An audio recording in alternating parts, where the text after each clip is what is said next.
So in today's video guys, I'm going to be going over some important tips that all of you guys definitely do need to know if you want to improve and place in these duo cash cups in this new season. As you guys know, the new duo cash cups do start this Monday, and it's really important that all of you guys know how to play in order to succeed in these cash cups. These are obviously 2-round cash cups just like last season, and I'm going to be covering exactly what the best tips are for all the roles and all the formats in this video. Be sure to use code Sonata YT in the Fortnite item shop if you guys do want to support me, but let's hop into the video. So first, I just want to go over the roles in a duo and exactly what they're supposed to do. I'm going to be putting up a chart on screen that's going to be very helpful for all of you guys. You guys can screenshot it, post it to the internet, do anything you want to do in order to get the word out there, but I quickly just whipped this up, and this chart is extremely useful. Now I've structured this chart in terms of the roles and the times of game and what you're going to be doing at those times of game. So to start off with the IGL role, during the early game, which is going to be the first zone, the IGL is going to be calling the drop spot, looking for enemies contesting the area, calling for fights or to disengage. They're also going to be looking for early game picks and then carrying the best AR to initiate fights as soon as you leave your drop spot. Now all of these tips of the early game for IGLs are going to have very important benefits. If you call the drop spot, you're going to be able to say when to jump, when to deploy your glider, and where to aim for. You can do that using a drop map. And then also looking for enemies contesting and calling for fighting or disengaging off spawn is a very important attribute for off spawn critical thinking. That's basically the decision between you dying or surviving off spawn. Then looking for early game picks is something that IGLs can do for Surge. That's thinking way ahead though, that's a more advanced technique. And then carrying an AR to initiate fights. Because this is duos, there's less team members on one duo, and you're going to have to play the role of support player a little bit as an IGL as well. You're going to have to lay down cover fire and initiate fights using your AR.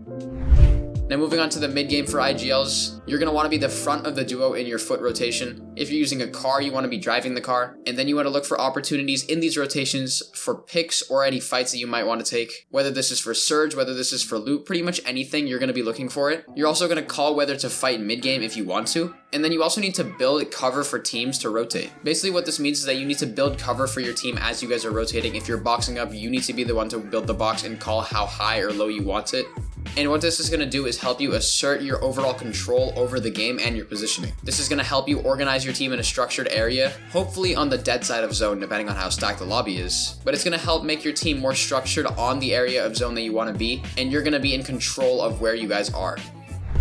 But in terms of endgames for IGLs, you guys are going to be wanting using the launch pads and mobility. What that's going to do is help free up a lot of time for your fragger to look for kills. You're going to definitely want to call rotates and carry max materials in order to tarp at the best efficiency. And then you're going to also want to make calls for layer changes and elevation. You're going to want to make calls for taking height if you guys are doing that, or dropping low if that's a possibility. Basically any layer change or any change in any sort of pathing is going to want to be calmed. Then also you're going to be carrying fish and med mists for heal plays just in case. More common utility item this season is obviously going to be the med mist, which is 4 heal offs, and I would recommend that all IGLs are at least carrying that at one point in the game, preferably the end game.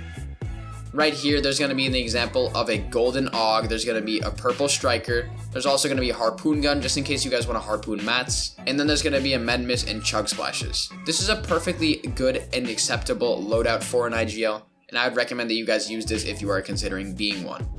But now in terms of how to play for each section of the game as a fragger, in the early game, I'd recommend that you guys are the earliest dropper. You're able to take your 50-50s to gain the upper hand. You definitely do need to play a little aggressive, but please do not play dumb. Also carry the best shotgun on the team and the best SMG if possible. Most of the time, fraggers are going to be those players that are extremely good fighters, and if you're able to carry a good shotgun and SMG, you're going to be able to finish fights a lot quicker, especially off-spawn fights. SMGs and shotguns are also very helpful in endgame, but we're not there yet. What's going to happen that you're the earliest dropper, the IGL is going to be able to come to you where people are contesting, and also you're going to be able to get the gun the quickest.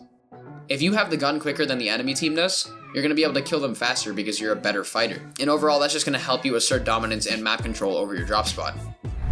Now moving into the mid game for a fragger, you're definitely going to want to check your flanks and look for your surge tags. Then also you're going to want to get involved in fights when agreed upon. Basically that means you're going to want to get into fights when your IGL accepts that you're supposed to get into fights. You can suggest stuff to them like maybe saying when is a good fight to take and when isn't a good fight to take. That's if you're a more smart fragger, but I'd recommend you just leave that up to the IGL for the most part. You're also going to want to use powerful weapons in your box fights and play aggressive when you are fighting people. Basically what that means is going back to the shotgun and SMG meta. You're going to want to spray and you're going to want to pray. Then also you're going to have any necessary long range tags for Storm Surge if you need them. Do this pretty much anytime you can if you guys are boxed up, but definitely don't do this if you're out in the open. That's a very bad call. And in terms of the endgame for any fraggers, I'd recommend that you guys look for picks and refresh kills when you need it. You guys can also just take risks for mats and kills in moving zones. What that's going to help you do is supply the IGL with your hard materials when you're needed, and then refresh on your own materials whenever you have to. You also need to definitely fix open pieces and open areas in the tarp that the IGL may miss, and you're going to be able to be very secure as you're tarping through the endgame. Be sure to obviously follow them, and if your IGL tells you to do anything, especially if they're a strict IGL, pretty much just do it. And then this is the example of loot for a fragger and what a fragger could carry. It's going to be a blowtorch, a striker pump shotgun, a combat SMG, and then also 6 minis and 5 chug splashes. This is definitely more of a fighter loadout, but you do definitely have the utility item of the blowtorch in order to repair any cars that you may need to repair. That's going to help you with rotation, and you can repair while your IGL is driving. But those are definitely the roles, loadouts, tasks, and utilities that I would assign to every single one of you guys playing in duos, and this chart will really help you out, so I definitely recommend you save it. Now getting into the more small and minute details of this new season, there are new rotation methods that I would recommend that you guys abuse. Especially if you guys are rotating and you're playing solo, these are definitely things that you would want to consider. There's new sprinting, jumping, and sliding obviously. All of these rotation types are going to be faster than the casual normal running. Sprinting specifically is really good for foot rotates. You guys should just bind your sprint bind to something and then just hold it down pretty much every time you get the chance if you're running. You can wait for it to recharge in a box and then just keep running. This is the best way to not get tagged and to just play smart and to get to places quicker. I think this is going to really shake up the meta this season, and I'm really excited to see what professional players do with it. Jumping is also going to be useful because you don't necessarily need to have mats now in order to get to places. If there's a box in front of you, you can just hop on top of it and then run. That's what makes this meta so much more interesting. And then obviously sliding is still there, so if you guys are going downhill, sliding is definitely the meta. Please don't forget about that. From watching pro scrims the past couple days, I've noticed that a lot of pros have stopped sliding. That's a really bad idea. I would recommend that you guys keep sliding. And now the last point of this video that I would like to make is understanding the format.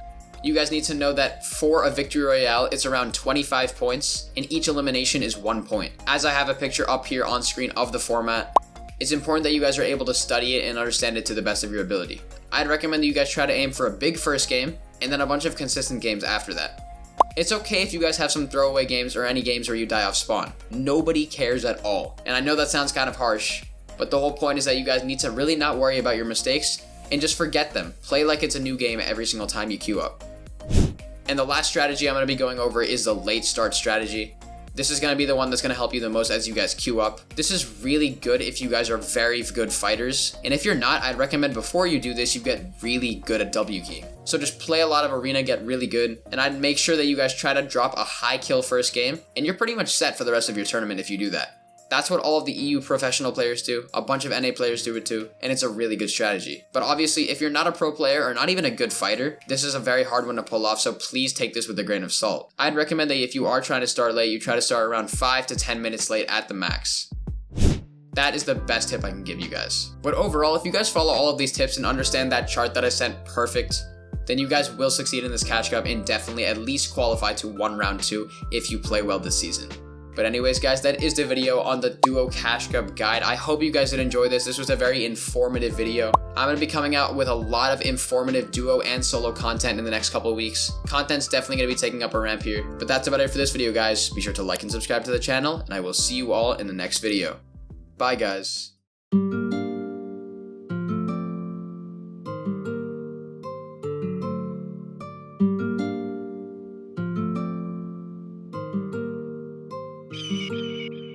Yeah.